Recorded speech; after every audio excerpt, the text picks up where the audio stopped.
오늘 우리에게 주신 하나님의 말씀은 구약 성경 이사야서 6장의 말씀입니다.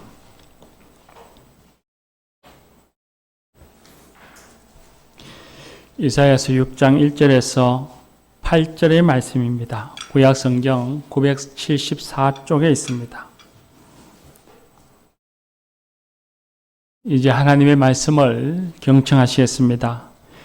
우시야 왕이 죽던 해에 내가 본즉 주께서 높이 들린 보좌에 앉으셨는데 그의 옷자락은 성전에 가득하였고 스랍들이 모시고 섰는데 각기 6 날개가 있어 그 둘로는 자기의 얼굴을 가리었고 그 둘로는 자기의 발을 가리었고 그 둘로는 날며 서로 불러 이르되 거룩하다 거룩하다 거룩하다 만군의 여호와여 그의 영광이 온 땅에 충만하도다 하더라.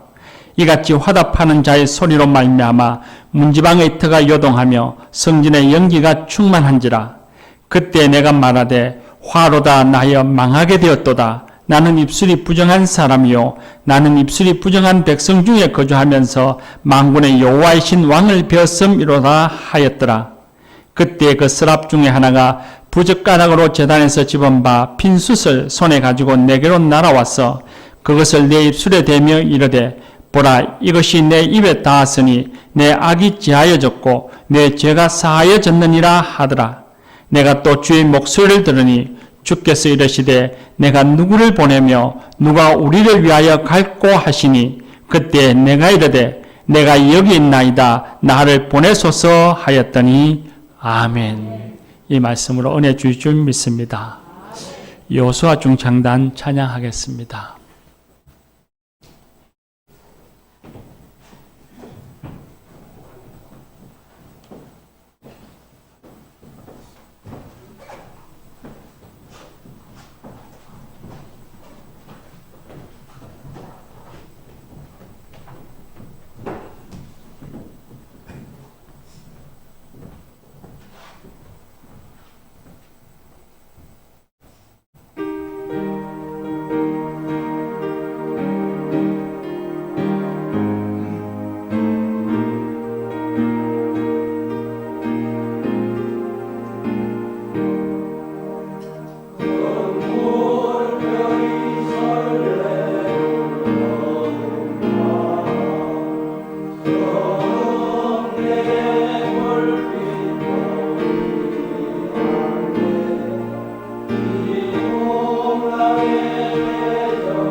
Oh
귀한 찬양 감사합니다. 우리가 소망의 나라에 이를 줄 믿습니다. 할렐루야. 제가 평소엔 신학이나 신앙 서적을 손에 잡고 있습니다. 그런데 설날 연휴 동안에 오랜만에 소설 한 권을 읽었습니다. 정지아 작가가 쓴 아버지의 해방일기라는 소설입니다. 그 책의 내용은 빨치산이었던 아버지를 원망하며 자랐던 딸 작가입니다. 그 작가가 아버지를 생각하기는 언행이 일치되지 않고 현실을 잘 모르는 어설픈 아버지, 어른 정도로 생각하며 지냈습니다. 그러다가 아버지가 죽고 난 후에 장례식을 치르면서 조문객들을 통해서 아버지의 진면목을 찾게 되어지고 그리고 아버지와 화해하는 그런 내용입니다. 그런데 그 소설 속의 주인공인 작가가 아버지가 죽고 장례를 치를 때에 사람들이 이 작가에게 하는 대부분의 말이 위로와 함께 쉬어라는 말이었습니다. 큰 일을 당했으니 뭘 하려고 하지 말고 쉬어라. 우리가 다 해줄게. 외동딸입니다. 우리가 해줄게 하는 그런 위로였습니다. 우리도 대체로 그렇게 말하고 그렇게 행동합니다. 우리가 어려운 일을 당하고 또 낙담한 일이나 우울한 상황을 만나면 우리는 사람들에게 그렇게 권면하죠. 현실에서 좀 떠나 있어라. 현실에서 좀 피하여 있어 보라. 그렇게 말하기도 하고 또 우리 스스로도 그렇게 하려고 하기도 합니다. 그런데 이 작가는 그렇게 하질 않았습니다. 찾아오는 조문객들을 보면서 힘든 상황에서도 그들을 만나서 대화를 하고 그리고 어려웠던 과거, 힘들었던 과거를 회상하면서 아버지를 찾아가는 노력을 포기하지 않습니다. 그리고는 마침내 아버지의 진면목을 알게 되어지고 어설픈 아버지, 현실을 모르는 아버지가 아니라 정말 치열하게 살았던 그 아버지의 진면목을 알게 되어지고 아버지와 화해하고 삶에서 빨치산의 딸이라고 하는 늘 짓눌린 삶을 살다가 그 삶을 통해서 그 과정을 통해서 삶에서 새로운 힘을 얻는 그런 이야기였습니다. 오늘 말씀에도 보면 절망과 고통이 있는 곳을 회피하지 아니하고 외면하지 아니하고 찾아가는 한 사람을 만납니다. 그 사람 이름이 바로 이사야입니다.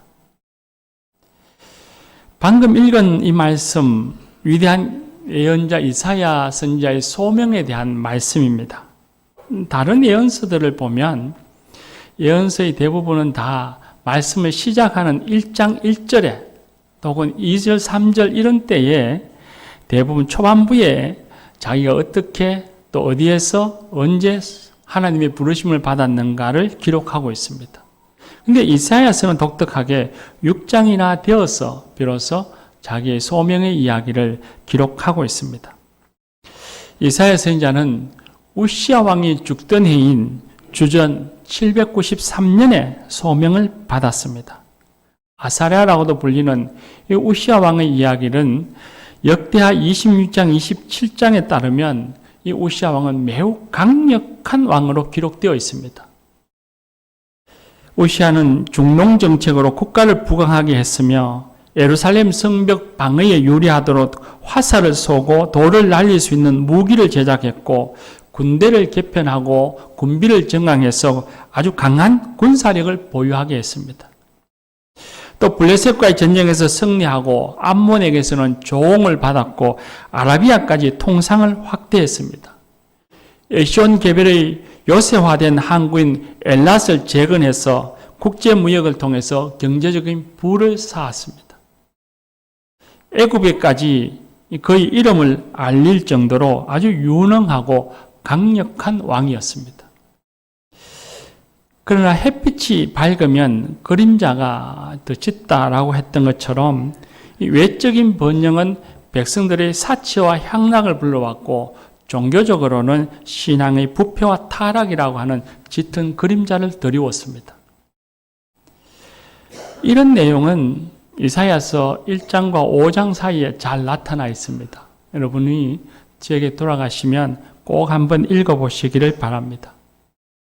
서상가상으로 이 우시아 왕의 통치 시기에 대외적으로는 아수르의 드글라필레셋 3세라고 하는 왕이 아수르를 제국화하고 그리고는 동진하여서 지중해 연안에 있는 국가들을 침략하고 조공을 받습니다.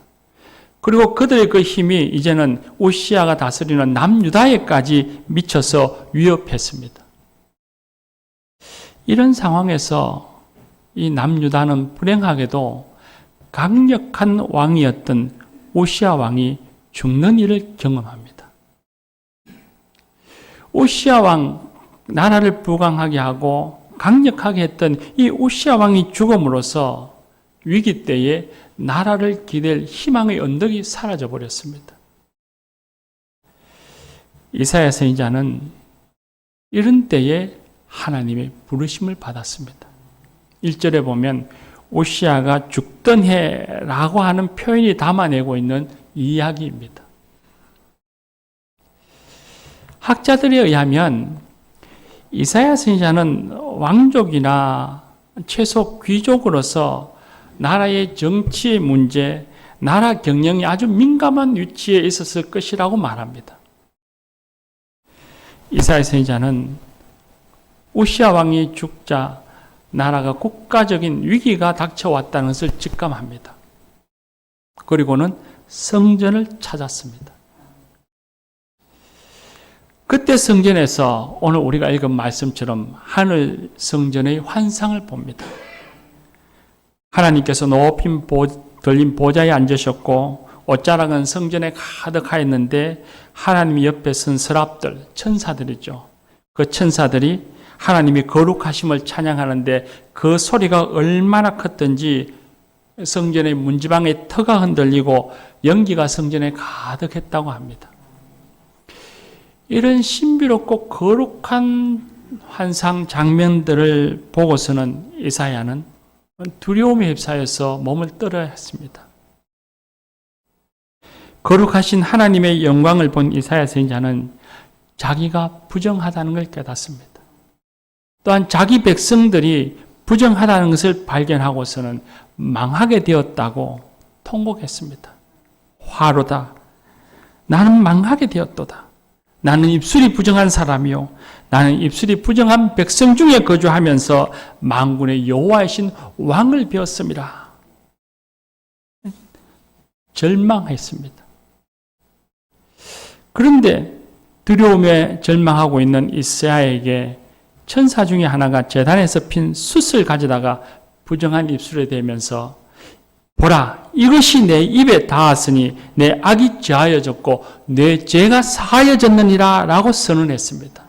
하나님의 임재가 이사야 선지자에게는 엄청난 두려움이었는데 죽음과 심판의 두려움이었는데 동시에 그 두려움과 함께 그것은 곧 용서였고 은혜였던 것입니다. 그리고 하나님이 말씀하시기를 내가 누구를 보내며 누가 우리를 위하여 갈꼬 하셨습니다. 이사야 선지자를 용서하시고 거룩하게 하신 하나님이 이사야 선지자를 위기와 절망의 현실 속으로 돌려보내고자 하십니다. 하나님께서는 이사야 선지자가 바로 그곳으로 가기를 원하십니다. 이사야는 위기를 느끼고 성전으로 왔는데 찾아오신 하나님, 이사야를 만나주신 하나님은 그를 용서하시고서는 삶의 현장, 위기가 있는 그곳, 그 나라의 현장 속으로 가라고 말씀하십니다. 나라가 이 위기를 걱정해서 성전을 찾아오는 이사야를 하나님께서는 그곳으로 돌아가서 그곳에서 위로와 희망의 말씀을 전하는 예언자로서 세워서 다시 위기의 현장으로, 삶의 현장으로, 어려운 현장으로 돌려보내시려고 하시는 것입니다. 교회 여러분, 하나님은 삶의 현장에서 낙담하거나 실해에 빠졌거나 혹은 죄에 빠져 있는 이들을 불러서는 쉼의 자리, 안식의 자리로 가서 쉬어라 말씀하신 것이 아닙니다. 그들을 만나주시고 그들을 용서하시고서 하나님의 사람으로 세워서는 회피했던 세계, 실망케 했던 세계, 낙담케 했던 그 세계로, 그 죄 가운데 있는 세계를 향해서 나아가라고, 다시 그곳으로 돌아가라고 보내고 계십니다. 열왕기상 18장 19장에 보면 엘리야 선지자가 아합 왕 때에 바알 제사장들 850명과 영적 싸움에서 승리했습니다. 그리고 엘리야 선지자는 그 이방인 제사장들 다 차명에 처했습니다. 그 승리하고 난 후에 엘리야 선지자는 아마 가슴에 아마 뜨거웠을 겁니다. 이제는 아합 왕과 모든 백성들이 하나님만을 섬기리라 생각했습니다. 그런데 자기의 생각대로 현실은 변화되지 않았습니다.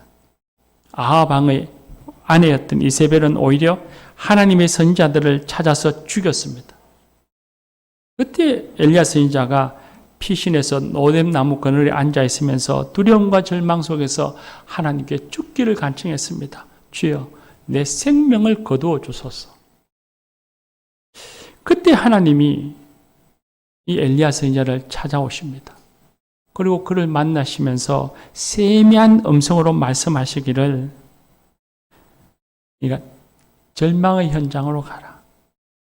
다메섹의 아사엘에게 기름을 부어서 왕으로 삼고, 엘리사에게 기름을 부어 제자로 삼고, 예후에게 기름을 부어 왕으로 삼아 새 시대를 준비하라. 그렇게 말씀하십니다. 절망과 두려움으로 죽기를 원하는 엘리야에게 안식하여라. 가서 좀 쉬어라. 그렇게 말씀하시지 않았습니다. 그를 찾아와서 만나주시고, 그러면서 만나신 하나님께서는 엘리야에게 다시 절망의 현장으로 돌아가서 새 시대를 네가 준비하라 라고 말씀하셨습니다. 새 시대의 일을 하라고 말씀하셨습니다.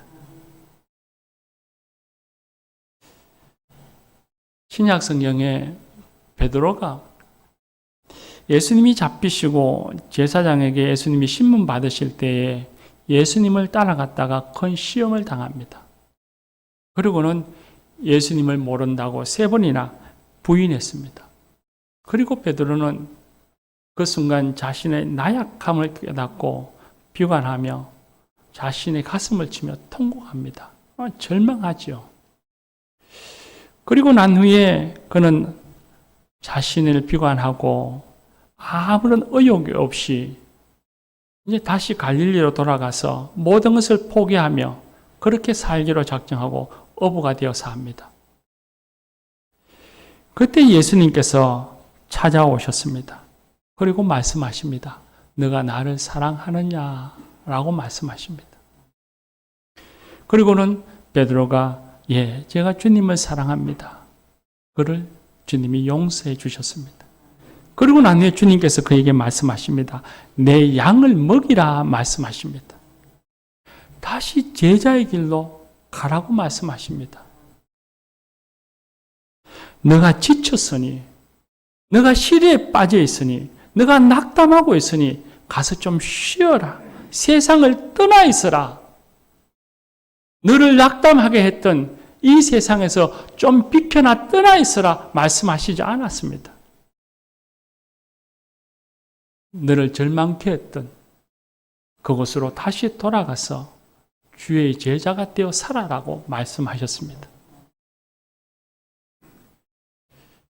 바울 사도가 사도이기 전에 이름이 사울이었습니다. 그는 사울로서 예수님 믿는 사람을 잡아 가두고 핍박하던 사람이었습니다. 그랬던 그를 다메섹 도상에서 예수님이 찾아와 주셨고 그를 만나 주셨고 그를 용서해 주셨습니다. 근데 예수님께서는 그렇게 용서하신 사울을 사도로 세워서 이방인에게 복음을 전하라고 명령하셨습니다. 다시 죄악된 세상으로 보내신 것입니다. 죄악된 세상을 등지고 내가 세상에 있을 때는 그 세상 때문에 나에 대해서 알지 못했고 나에 대해서 눈을 감고 살았으니 이제 눈을 떴으니 너를 눈 감게 했던 세상하고 등지어 살고 세상을 떠나서 산에 가서 살아라 말씀하시지 않았습니다. 너의 눈을 감기던 그 세상 속으로 들어가서 복음을 전하라. 주의 일을 하라 말씀하셨습니다. 하나님은 우리를 찾아와서 용서하시고서 우리에게 삶의 현장으로 들어가라 말씀하십니다. 그 삶의 현장이 우리를 실망케 하고 우리에게 상처를 주기도 하고 우리를 낙담케 하기도 하고 우리를 우울하게 할지라도 주님께서는 우리를 찾아와서 만나주시고 우리를 거룩하게 하시면서 그 삶의 현장으로 가라고 말씀하십니다. 그곳에서 필요로 하는 사람이 되라고 말씀하시고 그곳에 갈 사람을 부르고 계십니다. 세상에 악함이나 혹은 재앙의 참혹함을 볼 때에 사람들은 대체로 하늘을 원망합니다. 믿는 사람들이나 또 믿음이 좋다고 하는 사람들마저도 그런 큰 어려움이나 재앙을 닥치면 하늘을 쳐다보면서 하나님이 어디 계시느냐고, 하나님이 뭘 하고 계시느냐고 그렇게 하나님을 원망하는 모습, 그런 소리를 간혹 듣기도 합니다. 그러나 그때에 하나님이 아니 계신 것이 아닙니다. 오히려 하나님께서는 그 아픈 현장 속에, 그 고통의 현장 속에, 그 절망하고 힘들어하는 그 현장 속에 누구를 보낼까? 누가 우리를 위하여 갈고 하고 사람을 찾고 계십니다.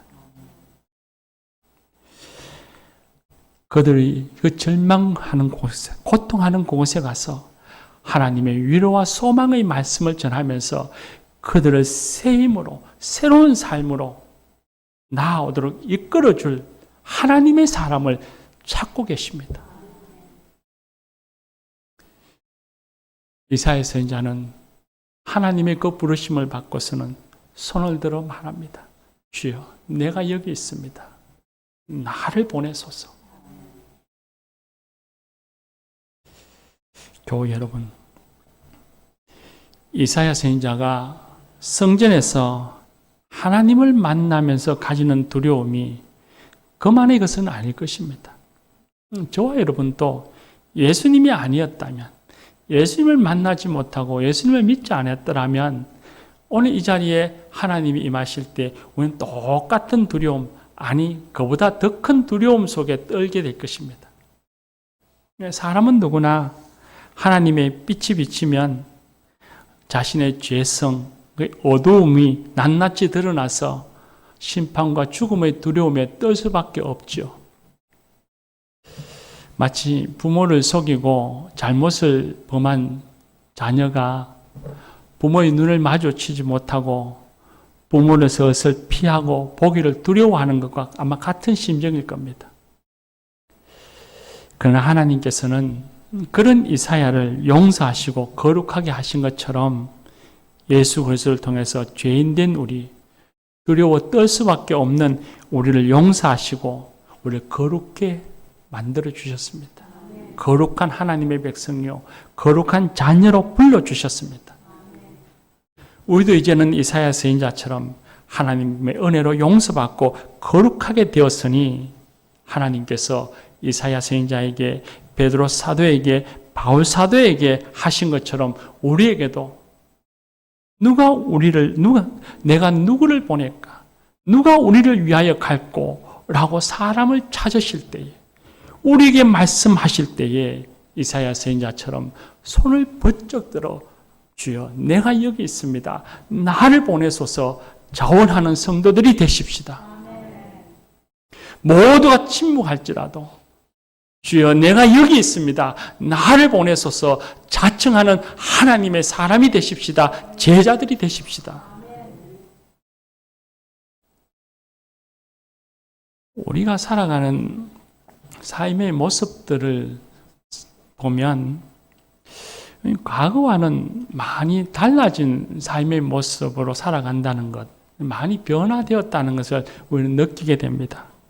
그 중에 하나가 과거에는 한번 직장에 들어가면 그걸 천직으로 알고 퇴직할 때까지 그 직장 그곳에서 살아갑니다. 어떤 분들은 그 직장에서 또 평생 살았던 그 직장에서 배운 기술로 퇴직한 후에도 그걸로 먹고 살아가는 분들이 있죠. 우리는 다 그렇게 평생 직장으로 알고 한 곳에서 보낸 그분들을 그 삶을 미덕으로 여겼고 그런 삶을 살아가는 분들을 다 성실하다고 생각했습니다. 그렇지 않고 직장을 이렇게 옮겨 다니는 사람들을 보면 불성실한 사람이라 그렇게 우리는 여겼습니다. 과거에는 다 그렇게 했죠. 그런데 요즘엔 평생 직장이라고 하는 단어 자체가 없습니다. 좋은 회사에 취직했지만 그보다 더 좋은 조건을 제시하는 회사라면 또 더 좋은 환경이 주는 회사라면 이직합니다. 회사를 옮겨갑니다. 그것이 더 현명하고 좋은 일이라고 여깁니다. 더 좋은 곳을 찾아 떠나는 것이 말입니다. 직장만 그런 것이 아닙니다. 집도 마찬가지입니다. 과거엔 결혼해서 월세로 살다가 또 열심히 일해서 전세가 살고 열심히 또 일해서 자기 집을 구합니다. 자기 집을 얻으면 정말 하늘을 얻은 것처럼 기뻐하면서 그리고 그곳에서 그 집에서 자녀도 낳고 그곳에서 평생을 삽니다. 여유가 있어도 이사하지 않습니다.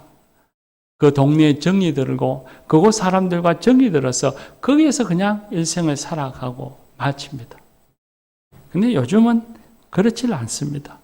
언제든지 경제적으로 이익이 된다면 집을 옮깁니다. 살기가 좀 더 편한 환경이 있다면, 편하다면 언제든지 이사합니다.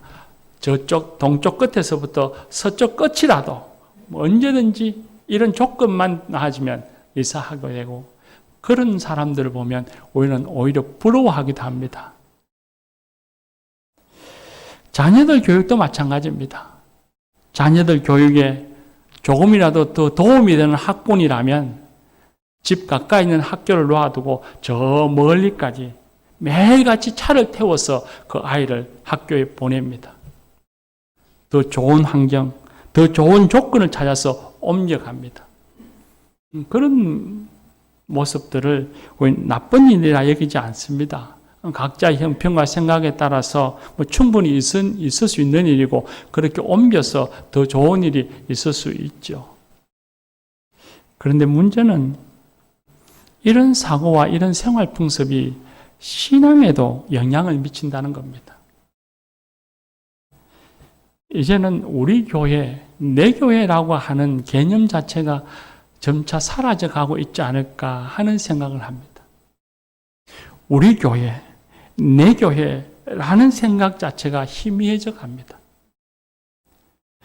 더 나은 환경의 교회가 있다면 내가 여기서 몇십 년을 섬기고 몇십 년 동안 은혜를 받고 그렇게 교우들과 정을 나눈 그 정이 있음에도 불구하고 우리는 더 나은 조건이 있다면, 더 나은 환경의 교회가 있다면, 더 좋은 시설이 있다면 우리는 그곳으로 떠나갑니다. 그리고는 일생 동안 신앙생활을 하면서 이 교회, 저 교회 다니며 떠도는 신앙인이 되어 살아갑니다. 교우 여러분, 하나님께서는 좋지 못한 환경이지만 우리를 낙담케도 하고 실망케도 하고 우리에게 상처 주기도 하는 그런 곳이지만 우리를 찾아오셔서 우리를 새롭게 하시면서 우리가 그곳으로 가서 주의 일을 하라고 말씀하십니다.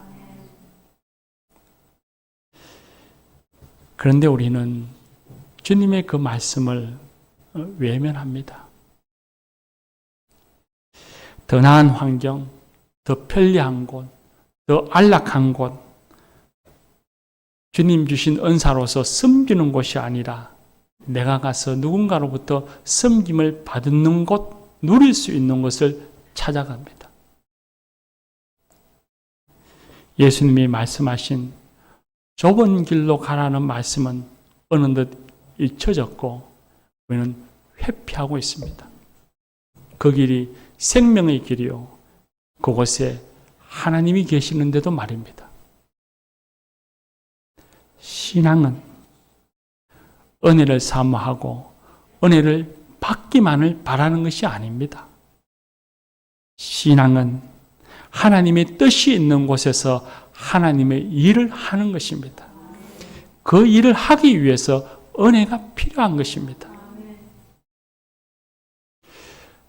찰스 샌들턴이라고 하는 사람이 쓴 예수님이라면 어떻게 하실까라는 아주 오래된 책이지만 명저가 있습니다. 그곳에 보면 네이첼이라고 하는 아주 아름다운 목소리를 가진 성악 여성이 있습니다. 그런데 그 여성이 꿈이었던 오페라단으로부터 스카우트 제의를 받습니다. 그런데 그녀는 그 스카우트 제의를 받고서는 예수님이라면 천상의 목소리를 어려운 사람들을 돕는 일에, 한 영혼을 구원하는 일에 사용하실 거라 하는 생각을 하고서는 그 스카우트 제의를 단호히 거절합니다. 그리고는 늘 술에 취한 채 살아가는 아주 악명 높은 네팅거리라고 하는 도시에 가서 그곳에서 한 영혼을 살리는 일에 자기 목소리를 씁니다.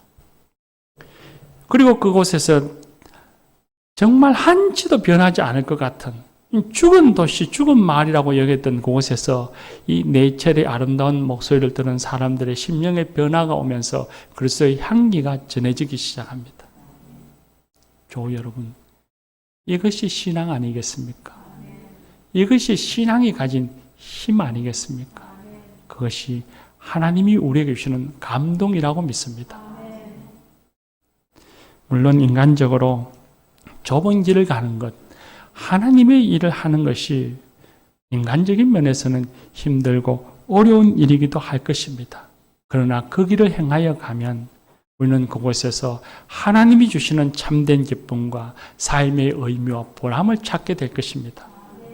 마치 정지아 작가가 어려운 가운데 길을 감으로써 아버지의 진면목을 보고 아버지와 화해했던 것처럼 우리가 그 길을 걸어가면 우리가 미처 알지 못했던 하나님의 은혜, 말로만 듣던 하나님의 은혜를 알게 되어지고 우리 가운데 임하시는 하나님의 권능의 역사를 경험하게 될 것이고 우리의 삶이 더욱더 풍성한 열매와 더 아름다움으로 연결어져 가는 것을 우리는 보게 될 것입니다. 기도합시다.